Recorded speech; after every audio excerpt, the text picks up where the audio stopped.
데일리베스트 2부 뉴스를 시작합니다.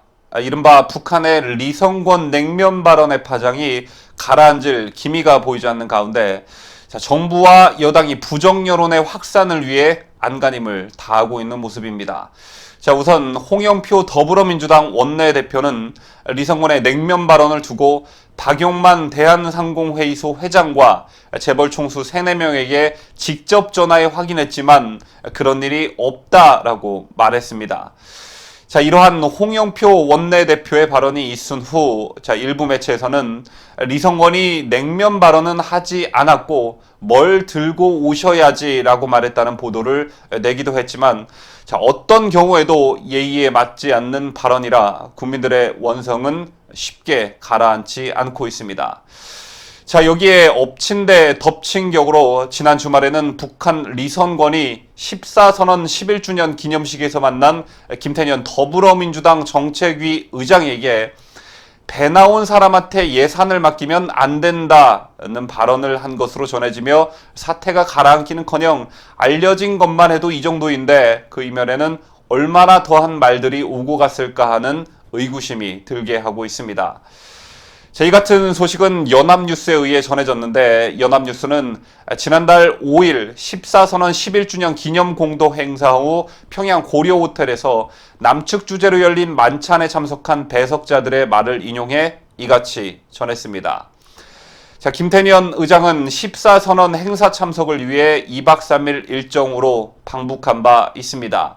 배석자들에 따르면 당시 기념 공동행사 다음날 이해찬 대표를 비롯해 민주당 인사들이 함께하는 만찬이 열렸었는데 이 자리에서 리성건은 민주당 한 원내 부대표가 이분이 우리 당에서 정부 정책 예산을 총괄하는 사람이라고 김 의장을 소개하자 배 나온 사람한테는 예산을 맡기면 안 된다는 발언을 했다고 합니다.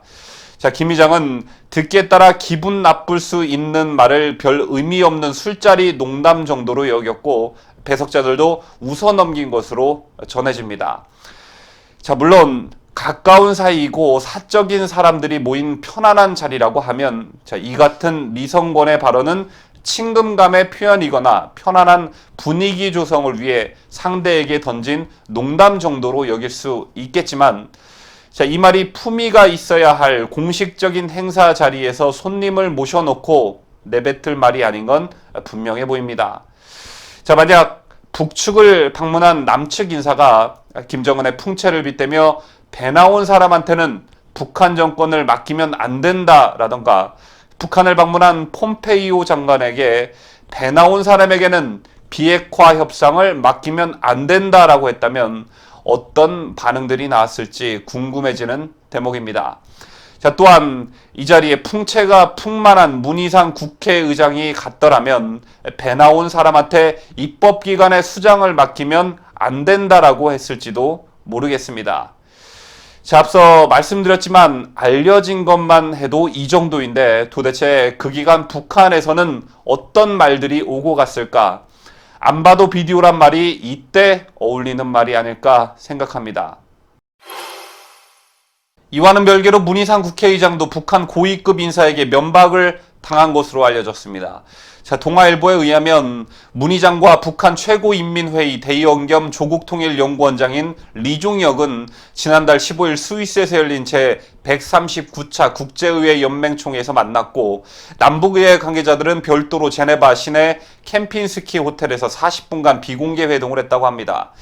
이 자리에 참석한 복수의 인사에 따르면 문 의장은 양국 정상은 6개월간 3번이나 만나 남북 간 일을 잘 진행하고 있는데 남북의회도 조속히 만나 여러 문제를 해결하자면서 남북 국회 회담 개최를 촉구한 것으로 알려집니다.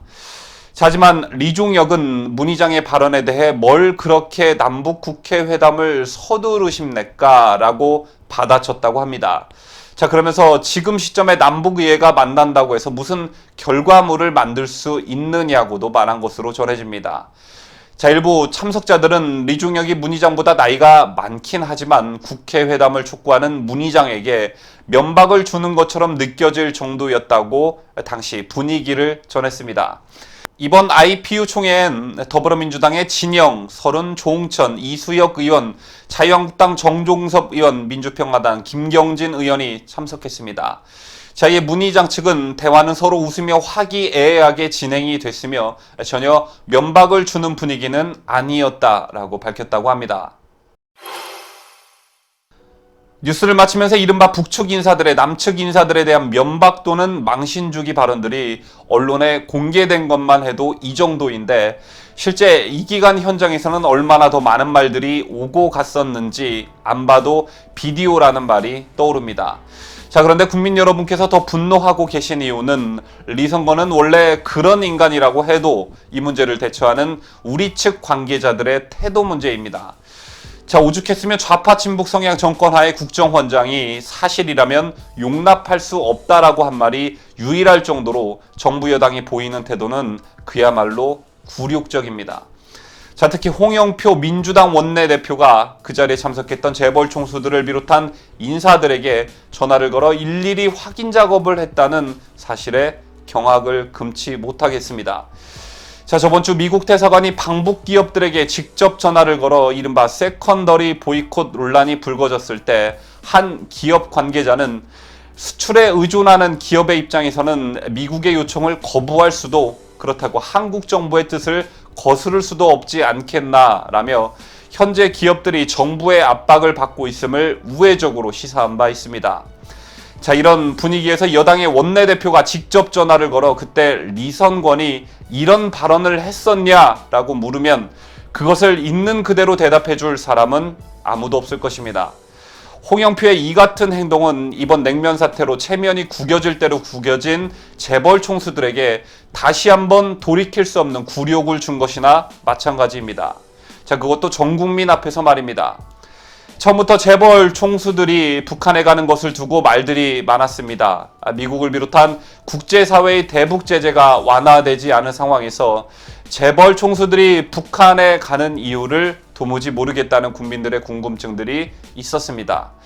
자, 그럼에도 불구하고 기업 총수들은 북한에 끌려가다시피 했고 결국 남은 건 세계를 누비는 자랑스러운 우리 기업들에 대한 명예실추와 국제사회의 조롱, 그리고 무성한 뒷말들만 남게 되었습니다. 자, 저는 개인적으로 정권이 바뀌면 이 당시에 기업들에게 어떤 압박 또한 어떤 강요가 있었는지 철저히 조사해야 된다라고 생각합니다. 더도 말고 덜도 말고 박근혜 정부가 미르케이 스포츠 재단의 출연금을 강요했다라고 죄를 씌웠던 그 기준, 그 잣대로 말입니다.